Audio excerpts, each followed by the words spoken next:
Yan, welcome sa Bentech. Dito sa video na to, tatalakayin natin yung 3310, no? Which is ito na yung bago, no?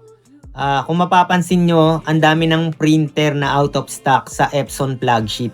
Dahil marami ng bagong model na lumabas.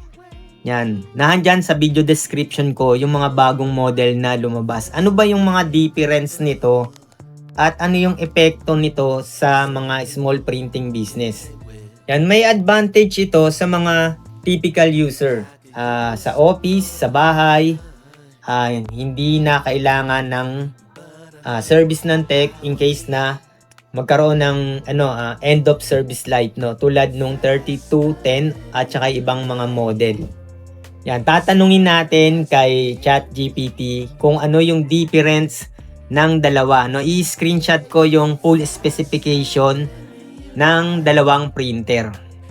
ChatGPT, may nilagay ako dito na screenshot ng dalawang printer, no, specification ng dalawang printer, which is yung Epson L3210 at Epson L3310. Ngayon, i-compare mo ang dalawang printer na ito. Oo, naalala ko yan. Kung may screenshot ka na magkatabi. Specification yung aking nilagay. Oo, nakikita ko na ang screenshots.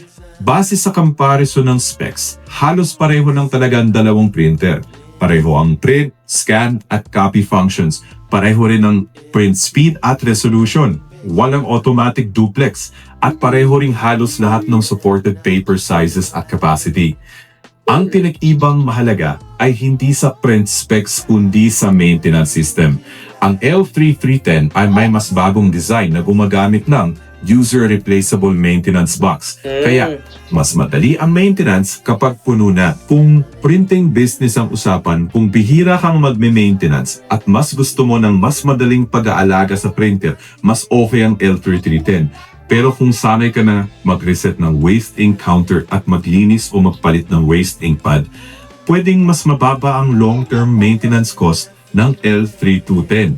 Ang gusto ko lang kasi ay makita yung difference ng dalawang printer na to, no? Yung pros and cons. Oo, sige. Base sa screenshots na pinakita mo, halos walang pagkakaiba sa specs. Pareho ang print resolution na 5760 by 1440 dpi. Pareho rin ang print head at nozzle configuration. Pareho ang print speed sa draft at ISO standard. Pareho ang scan resolution na 120 by 2400 dpi. Pareho ang paper capacity na 100 sheets. At pareho ring halos lahat ng supported paper sizes at walang Wi-Fi at duplex printing. Ang kaunting nakita kong pagkakaiba ay mas bagong layout ng spec sheet ng L3310 at mas detalyadong electrical specs. Yung pinaka-importanting pagbabago ay wala sa specs sheet, yung maintenance system.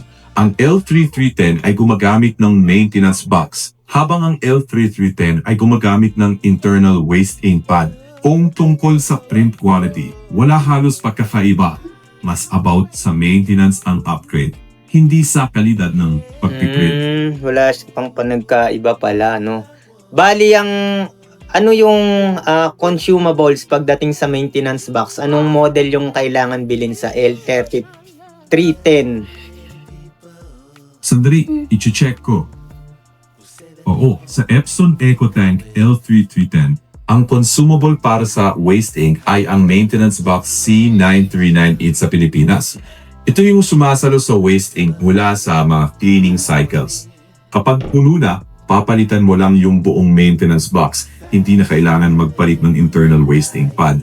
May mga available listings naman ito sa Shopee. Basta tiyakin mo lang na C9398 at compatible sa L3310. Ganun pala.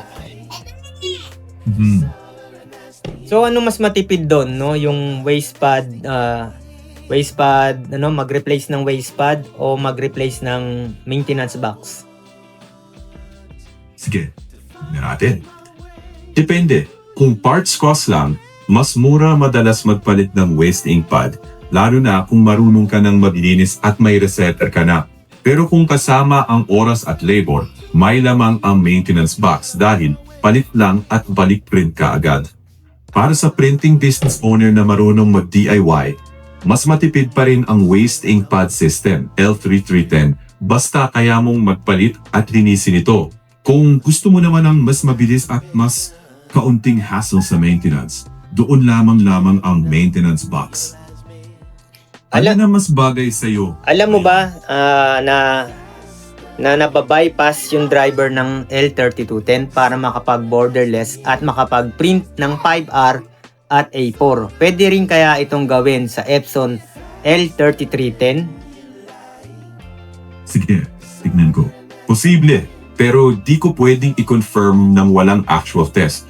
Yung bypass sa L3310 ay karaniwang driver INF modification dahil halos pareho ang L3310 at L3310 hardware. May posibilidad na gumana rin. Pero depende yun sa driver at firmware checking.